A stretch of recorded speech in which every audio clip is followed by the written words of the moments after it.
প্রধানমন্ত্রী নরেন্দ্র মোদী আজ একটি পোস্ট করেছেন।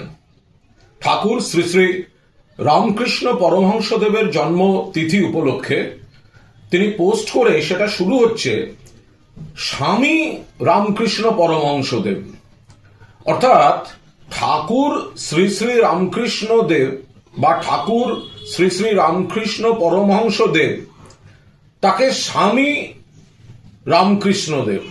আরে রামকৃষ্ণ দেবের শিষ্য ছিলেন স্বামী বিবেকানন্দ।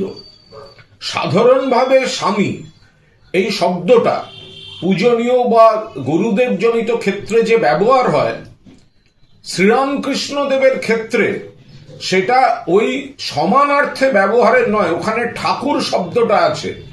বাংলার ঐতিহ্যে ঠাকুর শ্রী শ্রী রামকৃষ্ণ পরমহংসদেব, তার বদলে নরেন্দ্র মোদীজি তার পোস্টে লিখছেন স্বামী শ্রীরামকৃষ্ণ দেব। এরা জানে না নরেন্দ্র মোদীজির উচিত আগে পোস্টটাকে একটু সংশোধন করানো।